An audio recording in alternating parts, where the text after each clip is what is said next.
Hello everyone, my self Mahavir Singh, director of nursing expert. आप सबका स्वागत है नर्सिंग एक्सपर्ट्स के डिजिटल प्लेटफॉर्म पे। आज मैं आपको मिलवाने जा रहा हूँ ऐसी सक्सेस से, ऐसे एक स्टूडेंट्स ने जिन्होंने back to back total 5 exams अभी तक क्लियर किए हैं और हर एग्जाम के अंदर अपनी रैंक इंप्रूव की है इन्होंने ज्वाइन करने से लेके अभी तक। तो हाँ, मैं आपको मिलवाने जा रहा हूँ all India first rank DSSB exam 2024 miss Ritu Dahiya से। इस सेशन के अंदर हम आज रितु से बात करेंगे कि इन्होंने कब और कैसे इन्होंने प्रिपेयर किया और कैसे हर एग्जाम के अंदर नोटसेट 5 से लेके टिल DSSB 2024 तक इन्होंने कैसे अपने आप को प्रिपेयर किया ताकि ये इस रैंक तक पहुंची।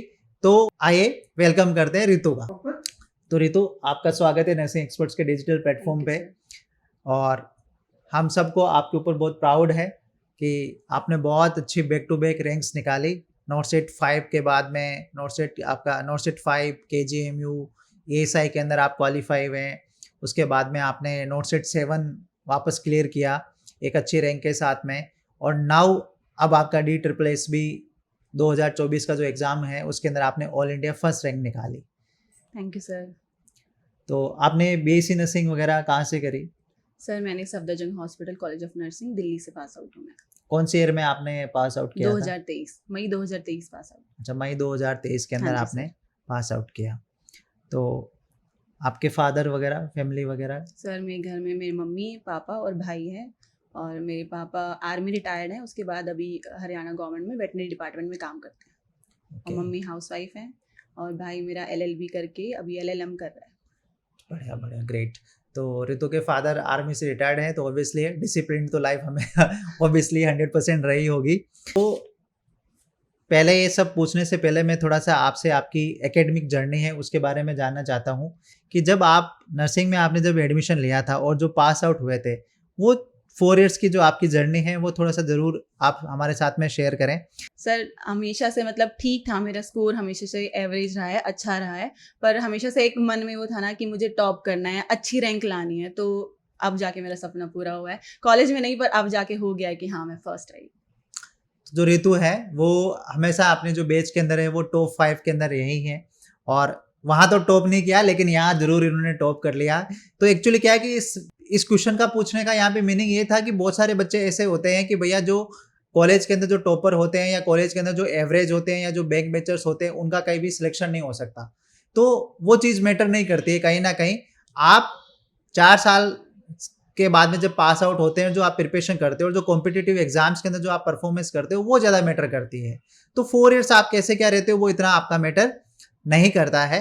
तो जब आप पास आउट हो गए, नर्सिंग आपने कंप्लीट कर ली, तो उसके बाद में आपके मन के अंदर ये कैसे प्लान आया कि मुझे कोचिंग की तरफ जाना चाहिए या सेल्फ स्टडी करनी चाहिए? तो ये कैसे आपने सर ये क्वेश्चन तो हर बच्चे के मन में रहता है, मतलब जब हम पास आउट होते हैं कि कोचिंग जाएं या सेल्फ स्टडी करें या क्या करें।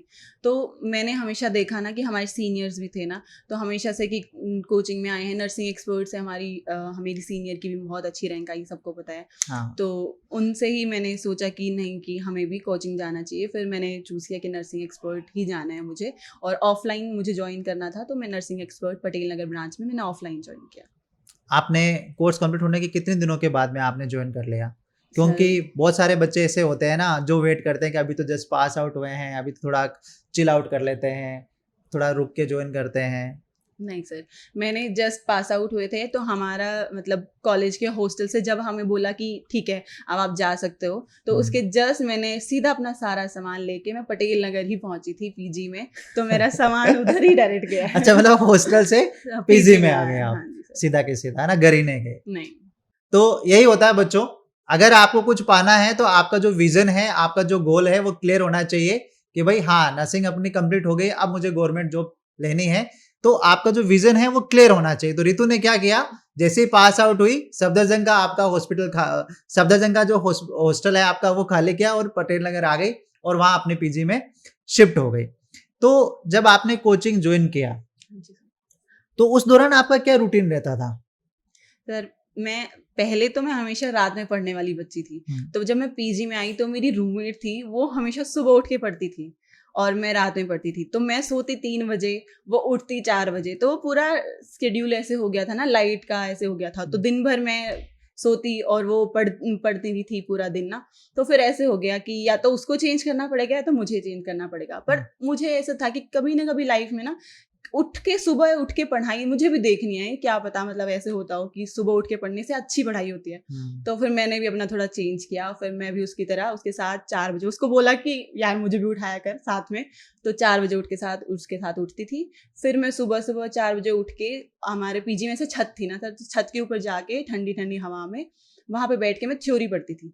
मतलब कि जैसे मैंने डिसाइड किया है कि आज मुझे कोई एक मतलब सिस्टम पढ़ना है, तो वो सिस्टम मैं पढ़ती थी पूरा थ्योरी सुबह पूरे नर्सिंग एक्सपर्ट के नोट्स, सिर्फ उससे बाहर मैं कभी मैंने सोचा नहीं कि मैं किसी और चीज़ में जाऊँ। तो नर्सिंग एक्सपर्ट के नोट्स से मैं पूरा दिन थ्योरी पढ़ती थी।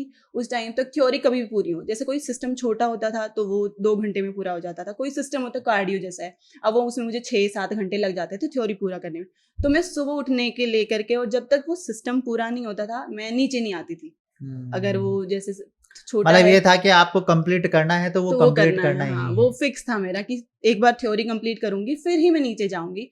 अगर 9 बजे 4 से लेकर 9 बजे गई हूँ या 8 बजे गई हूँ तो उसके बाद ही जाके मैं फिर अपना ब्रेकफास्ट करती थी और चाय वगैरह करके फिर उसके बाद नहा धो के वापस से बैठती थी, क्वेश्चंस वगैरह करती मतलब डेडिकेशन था, क्योंकि बच्चों के साथ में मोस्टली ये होता है कि बच्चों को जैसे आज रूटीन तो उनका जीआई का होता है, ठीक है, अब उसके उनके साथ में क्या होता है कि कहीं टेलीग्राम पे किसी व्हाट्सएप ग्रुप पे अगर रीनल का क्वेश्चन आ गया तो वैसे उनको रीनल अगर नहीं आया तो वो शिफ्ट हो जाते हैं कि यार मैं जीआई पढ़ रही हूँ, मुझे रीनल भी नहीं आता है, तो मैं जीआई छोड़ते हैं बच्चे और रीनल पे शिफ्ट हो जाते हैं। तो आप सब लोगों को यहाँ पे एक नोटिस करने वाली बात है, और अक्सर मैं जब भी लेक्चर्स लेता हूँ या सेशन लेता हूँ उसके अंदर मैं बताता हूँ कि आपका अगर आज का आपका अगर रूटीन है कि मुझे आज एक सिस्टम कंप्लीट करना है या एक सब्जेक्ट अपना कंप्लीट करना है तो वो कंप्लीट करना ही है।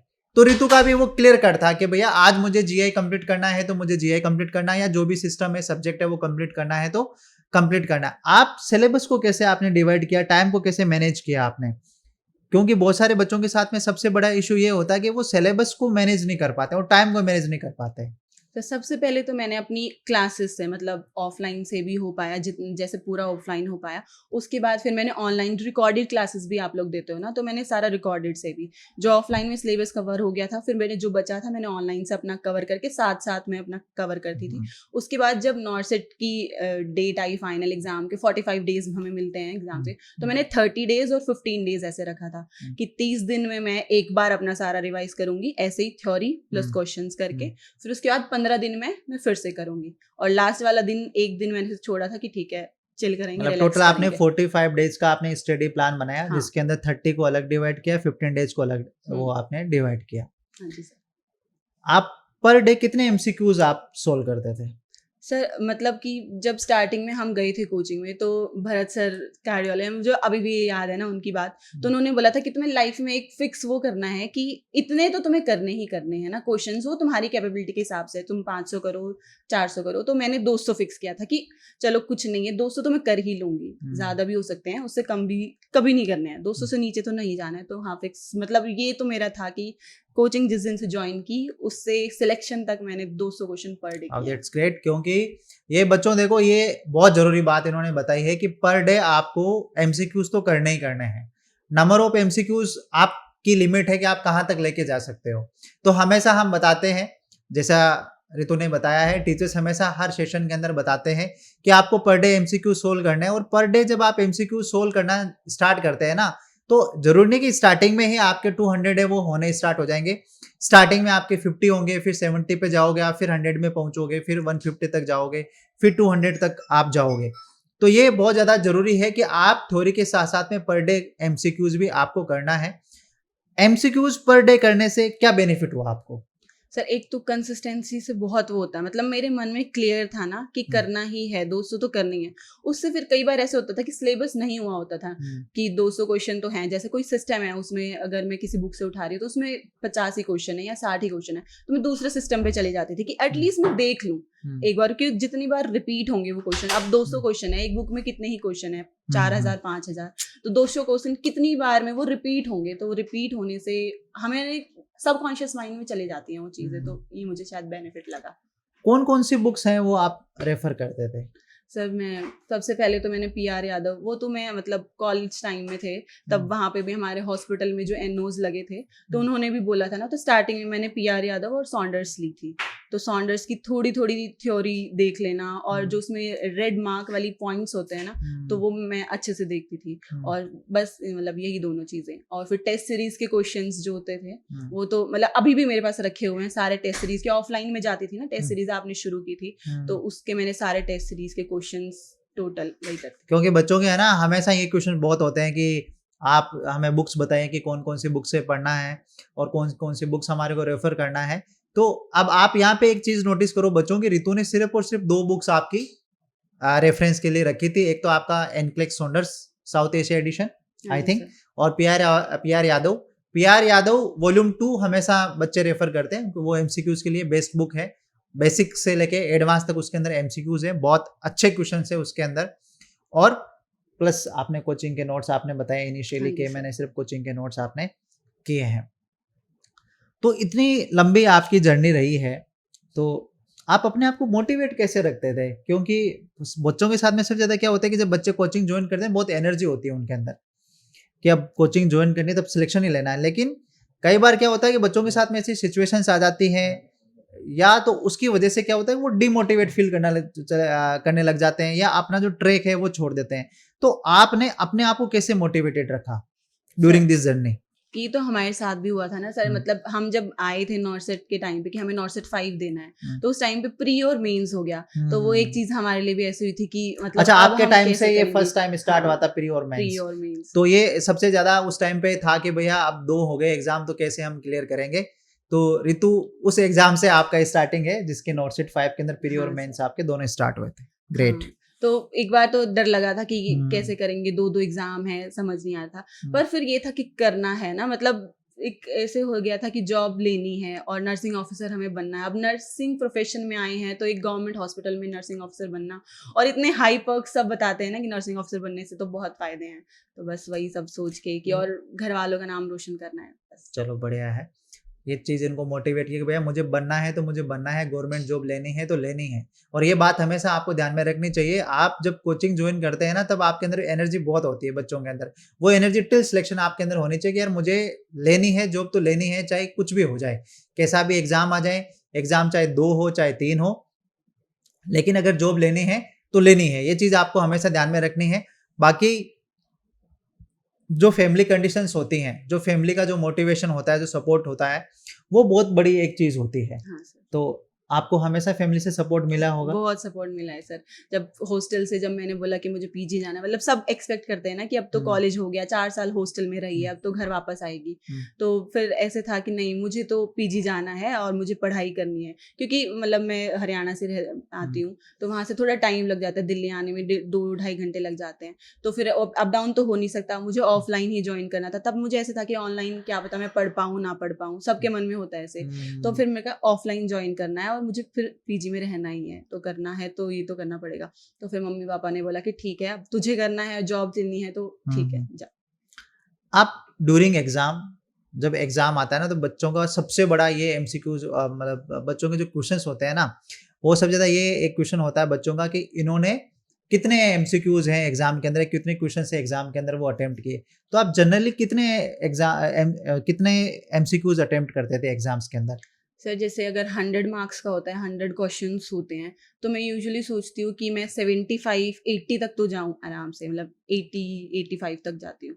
वो डिपेंड करता है ना सर, मतलब ये हम कह नहीं सकते कि हर एग्जाम में डिपेंड करता क्योंकि है। आपने तो बहुत सारे डिफरेंट एग्जाम दिए ना, जैसे नॉर्सेट 5 भी आपने दिया है, केजीएमयू का आपने दिया है, एएसआई का आपने एग्जाम दिया है, अब अगेन आपने DSSB का एग्जाम दिया है, तो नॉर्सेट आप 2 दे चुके हो, इसके अलावा बाकी और भी आपने एग्जाम्स दिए हैं।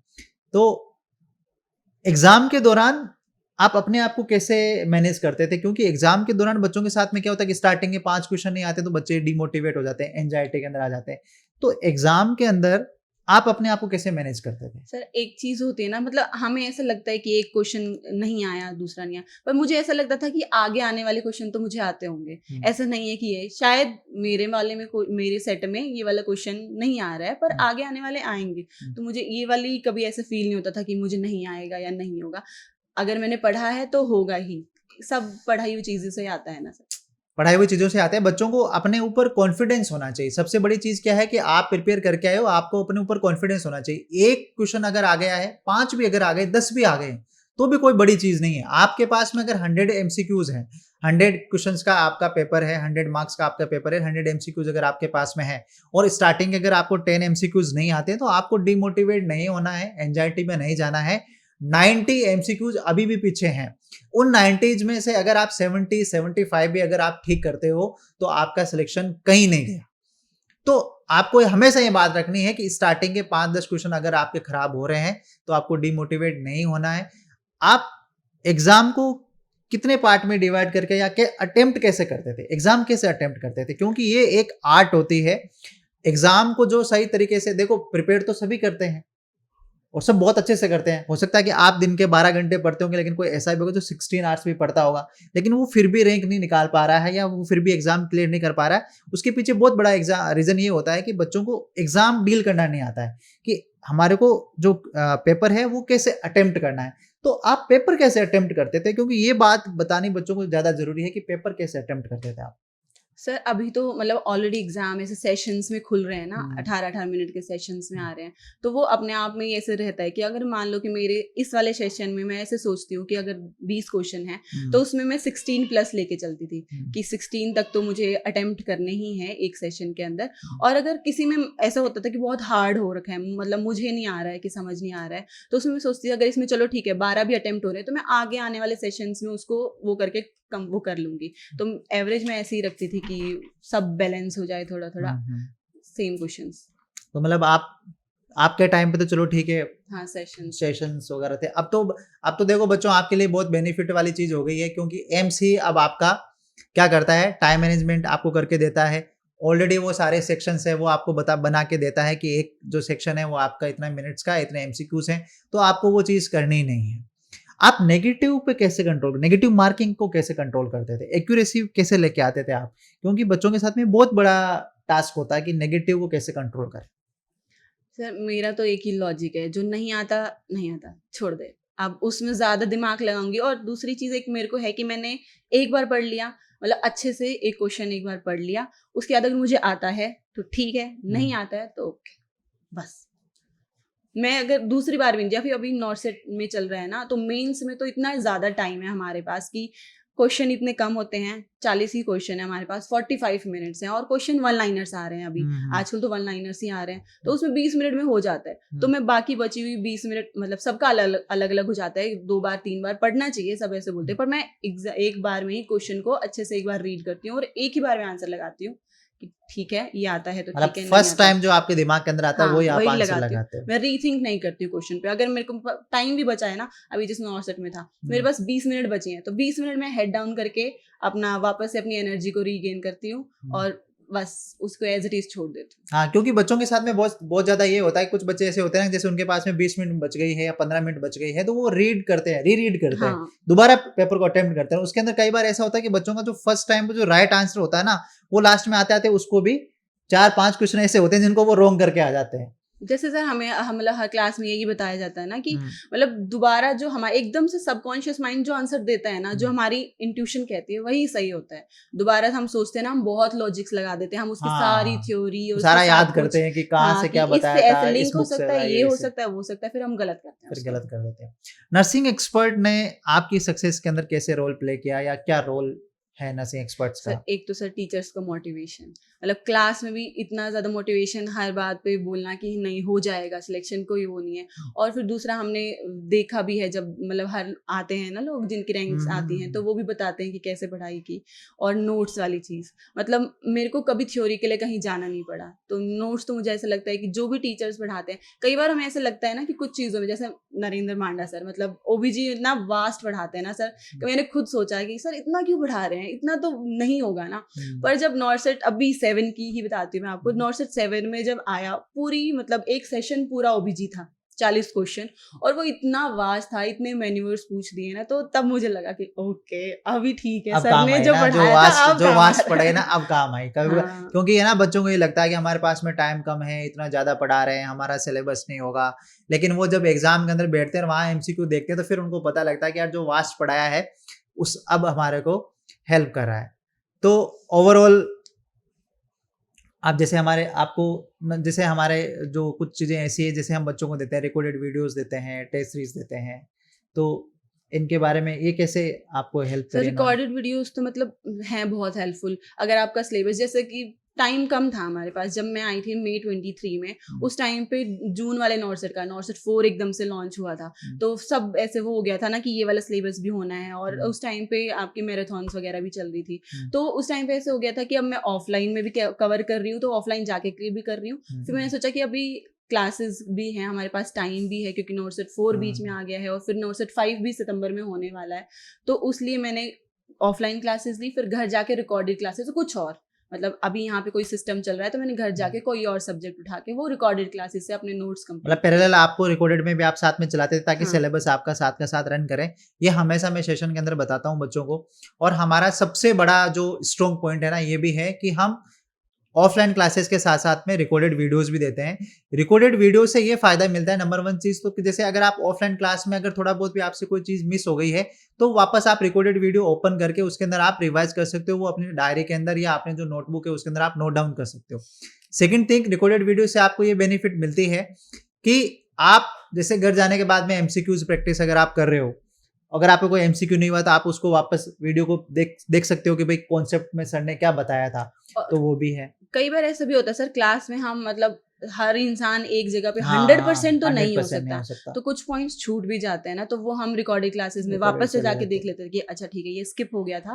और कई बार ऐसा होता है हम क्लास में भी नहीं हो पाते, कभी बीमार हो गए या हाँ, कुछ बीमार हो गया गए, है, कुछ भी एब्सेंट हो गया तो भी उस दिन की भी क्लास हाँ, आपके तो वो पास में है। क्लासेस भी हमें पता है कि इतना बीच में हम्म। रुका है सिलेबस, तो वो वहां से कवर कर लिया। जनरली सिलेबस होने के बाद में क्या होता है कि जैसे हम 1 साल के लिए रिकॉर्डेड वीडियोस जो देते हैं, तो मेरे को ऐसा लगता है कि आपके पास में टीचर 24 आवर्स आपके मैसेज का, आपके ईमेल का, आपके डाउट सेशन का रिप्लाई नहीं कर सकता है। लेकिन जो रिकॉर्डेड वीडियोस होते हैं उसके थ्रू टीचर 24 आवर्स आपके पास में होता है। हम रिकॉर्डेड वीडियोस 1 साल के लिए देते हैं, तो जैसे सिलेबस कंप्लीट हो गया उसके बाद में भी कम से कम 4-5 महीने बच्चे के पास में रिकॉर्डेड वीडियोस रहते हैं, तो वो बहुत ज़्यादा आपका हेल्पफुल होता है। तो नहीं सर, पर मैं एक चीज़ तो बोलूँगी कि ना मतलब नर्सिंग एक्सपर्ट के टीचर्स भी हमेशा अवेलेबल रहे हैं। मतलब कि जब कुछ भी डाउट होता था, मैंने तो बहुत क्वेश्चंस ऐसे भेजे हैं ना किस्तुरा सर को, मांडा सर को, उनको ऐसे क्वेश्चंस भेजे कि सर इसको बताओ, मुझे अभी समझ नहीं आ रहा है, तो उन्होंने तुरंत रिप्लाई भी हाँ। किया, व्हाट्सएप पे भी और कॉल पे भी अगर किया तो रिप्लाई आया है हमेशा।